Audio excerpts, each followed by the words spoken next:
You're not allowed to be here if per league rules unless you're vaccinated. So yes, Well, how here. important is that as far, I mean, obviously the guys who aren't vaccinated can't be and everything and can't, once you're inside. How important is it to have a high rate there? The thing we've done is just like how we just said, we've educated our guys on everything that has to do with it.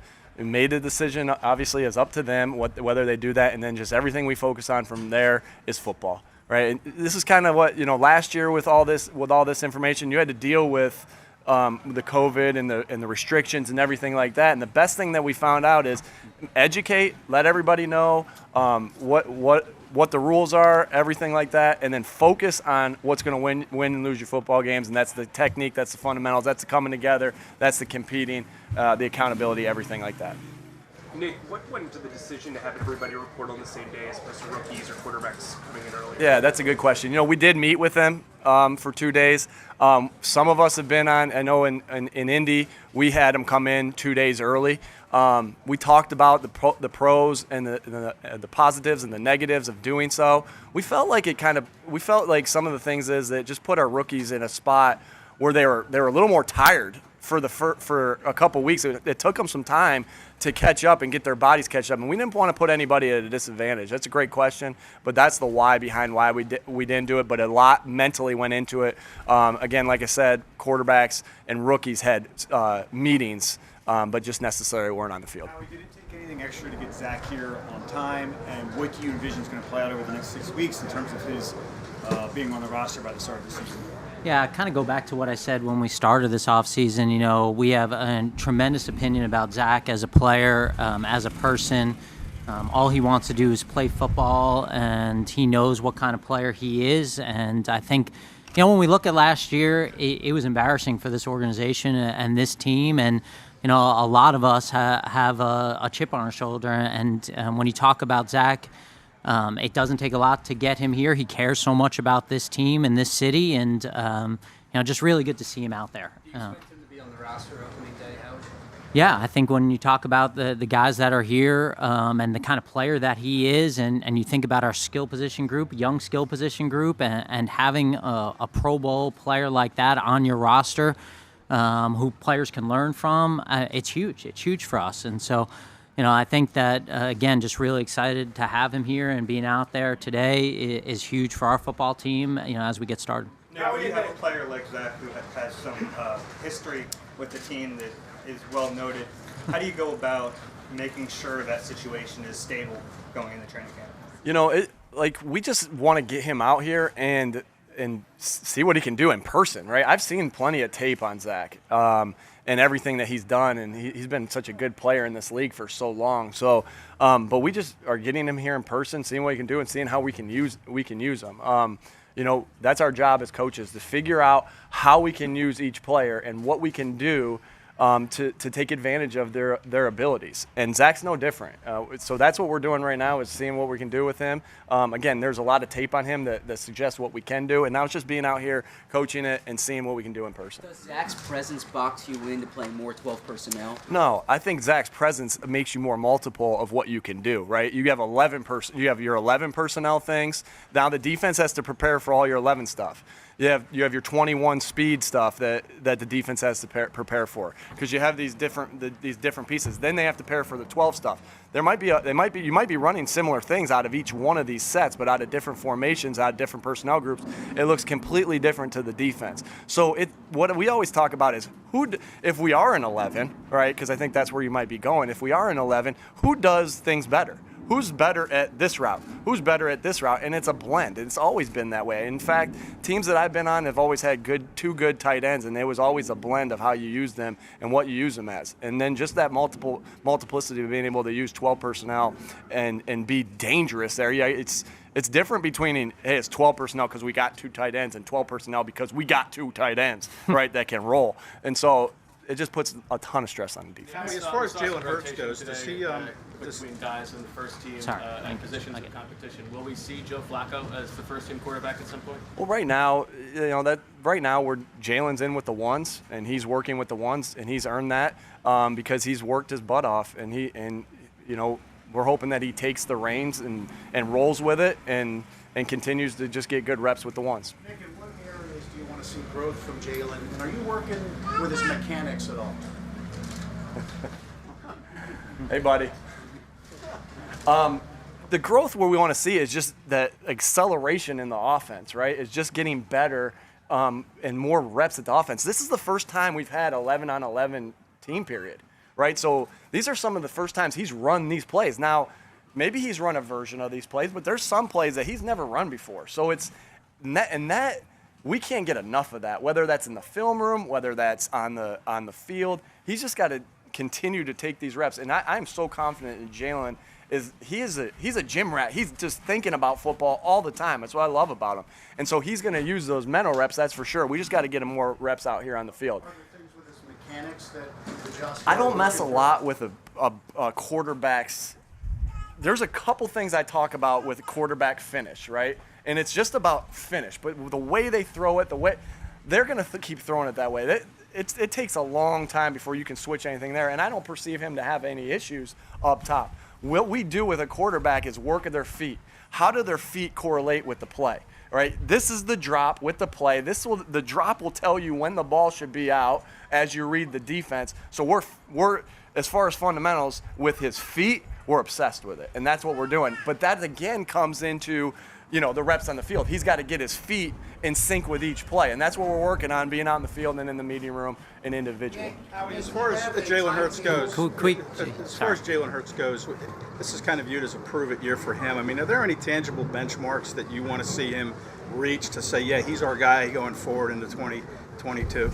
Well, I think first at the quarterback position, you want to make sure you're doing everything possible to have that room successful. And so that starts up front. And when we look at our team this year and talk about what we're really excited about, it starts with the O-line. I'm obviously part of our lack of success last year was the O-line and the injuries that they have. We have a lot of resources at that position. It's really important to us as we build our team.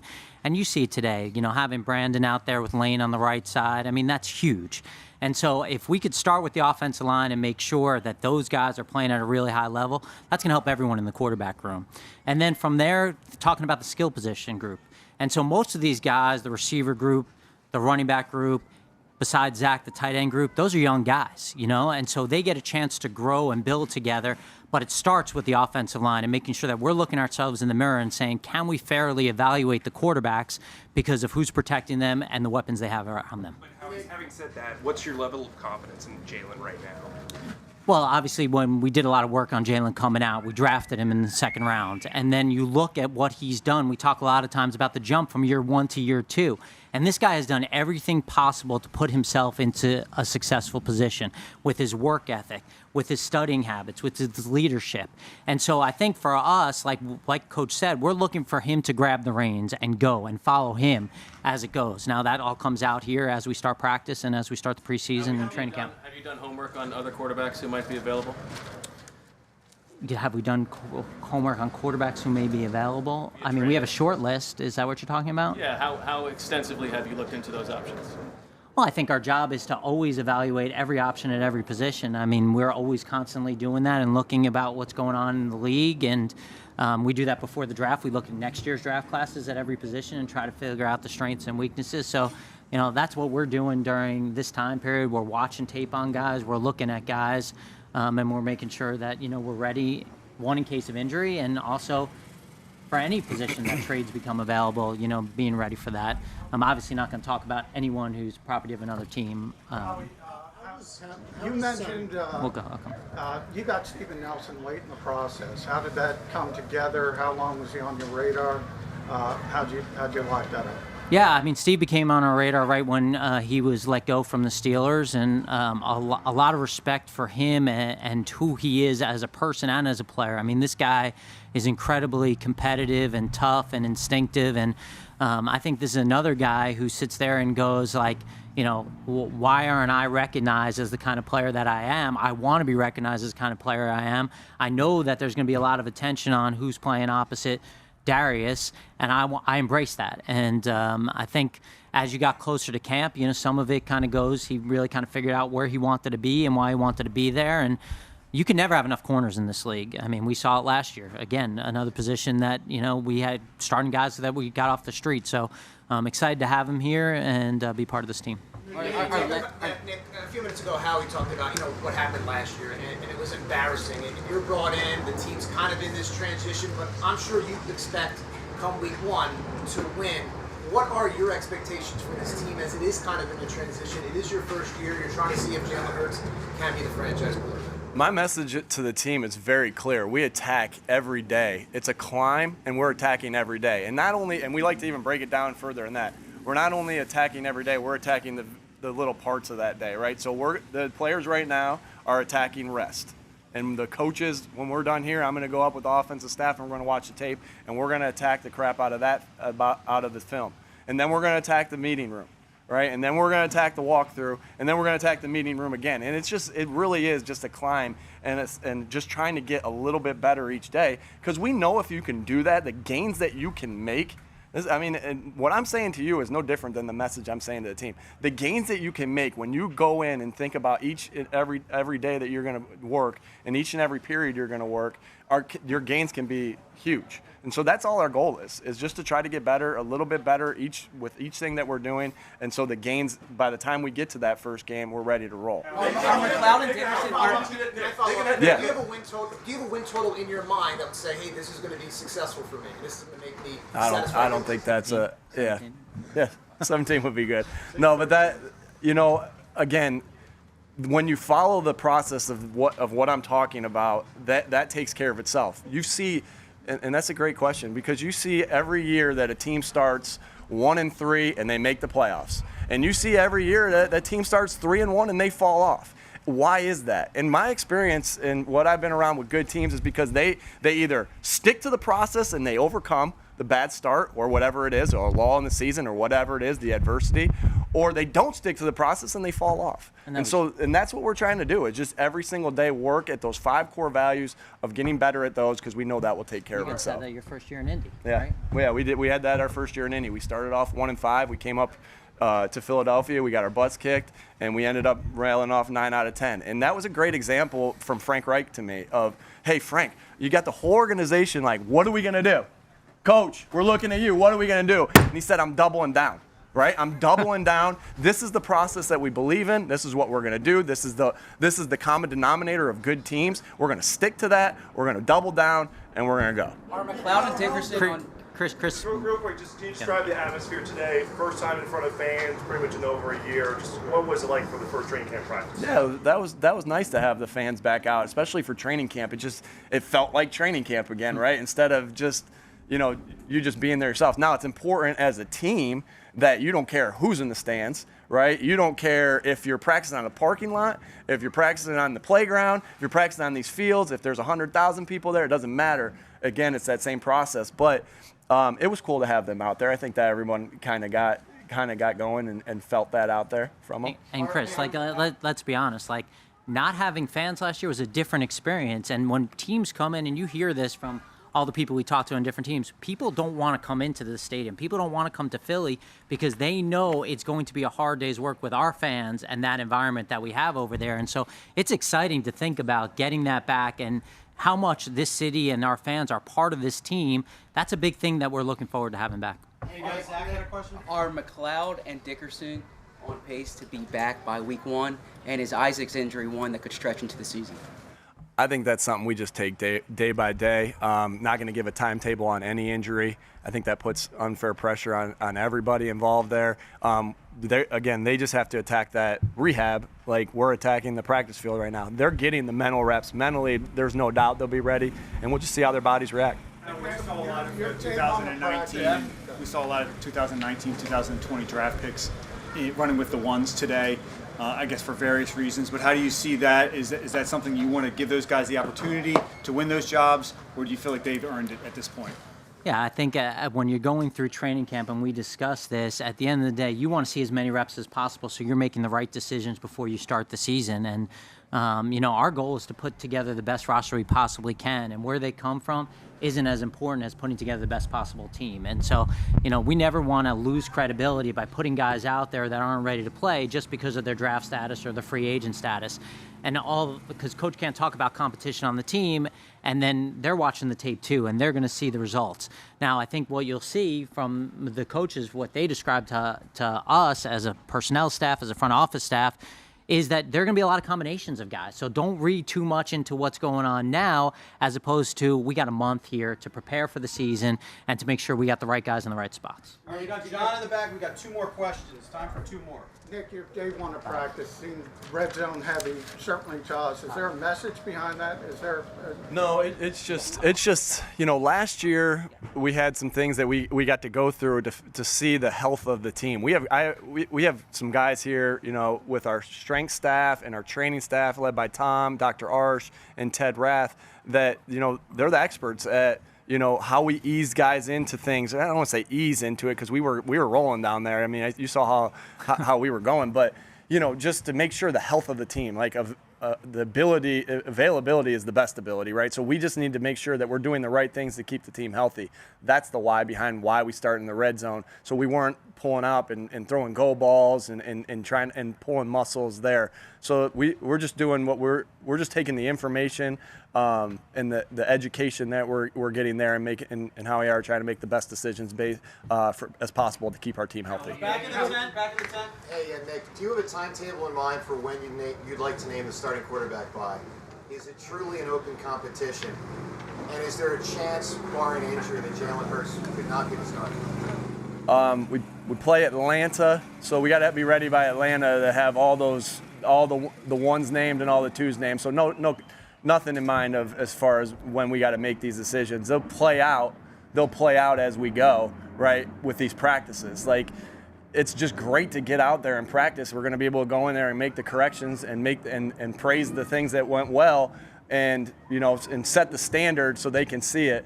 So again, those will play out. Just really excited to work with Jalen and Joe and Nick. I think a lot of teams in this league would be thrilled to have that quarterback that quarterback room that we have with the veteran leadership and then the playing experience that the guys have. So no timetable, just really excited to work with the guys. We'll go Tim in the front row and maybe have time for one more. Howie, following up on the quarterbacks, you guys have been linked to one specific quarterback pretty consistently. It's leaving some uncertainty, at least in the public view, as to where Jalen's standing is on the team, whether you guys are going in a different direction. I know that you can't talk about a specific player on another team, but can you address just kind of Jalen's standing and exactly how you guys are operating in respect to looking at quarterbacks? Well, I think we talked about Jalen and how he's done everything possible off the field and during the spring practices to take the reins. And we want to see him do that. I think this is a big year for any player who goes from year 1 to year 2. And so we're excited to see that and see his growth and working with the ones. And hopefully that happens. And I think that, one of the things that I always find kind of funny is that whenever there's a name bandied about, the Eagles are kind of associated with that, and I understand because we have more draft picks, high draft picks going forward, that's probably going to be continual as players become available. But, we draft these guys for a reason. We're really excited about the development of them and excited to start practice here. Last one, Martin. Hey, Nick, you guys, obviously with Steven Nelson and Zach Ertz is still here and everything and all the other veterans, how much of a presence does that help, as far as like getting the young guys to buy into your system? And were you able to see some of that today? Yeah, absolutely. I don't think, I'm going to talk to the team tonight about the importance of studying tape and how to kind of take the tape, make the corrections, and not make the mistake again. And so we're going to have a long talk about that tonight. And one of the second point of what we talk about in this tape is how are you learning from we have all this great, we have Pat Dolan, who's a great video coordinator, he's got all this tape for us, right, in this league. And so there's all this tape out there for us to study the greatest, right? We can go back. We can look at Lynn Swann. We can look at Jerry Rice. We can look at all these great players tape and study from them. Well, not only can we do that, we have these players in place on this team that have won so many football games here, that have done it at a high level. To have players like that, that not only now can you look at the greats of the past, now you can look at the greats of this organization and see, and not only can you watch their tape, you can get to the back, you can ask them the question, right? It's hard to get Jerry Rice on the phone. You can go to Zach Ertz and ask him the question, and Steve Nelson ask him the question, hey, why'd you do this here? I saw the tape there. I'm going to make my footwork go this way. I'm going to do what you did right there when you attacked that DB like that, Zach. Why did you do it? Because when you get to the why, that's a greater form of learning, and your game only elevates even more from that because you understand. So great resource, and it's a great resource to have Zach out here. I mean, I'm watching Zach out here run routes after practice, and that's the common denominator of great players. They stay after, they work their butts off, they work harder than anybody else, and there's no secret why he's been good. And that's a great example for our young guys also. I think the other thing, Martin, when you're trying to build and continue to have a winning culture, like, it's not so easy to just draft players and say, we want you to do this and we want to see it from you. They need role models. They need to see people who've succeeded at a high level to be able to go in and not just ask their coaches, which are a great resource, but also to see players and watch their work ethic, watch what they've done on the field, ask them the questions that they're more comfortable from. And when you look at all the great teams in all sports, really, they always have that balance. It's hard to, and I think culture is a very overused word, but it's hard to set a culture if you don't have the examples. It's hard to do it with guys who are all going through the same thing for the first time. And so that's why we add some of these guys who have some of that experience, and we try to have guys in each room that blend in with that. And that's why some of our draft decisions are based on that too. Guys who've had success, who knows what it feels like to have the confetti fall on their head. We think that's important. All right, guys. Thanks, folks. We got Fletcher on his way out right now. Appreciate you guys.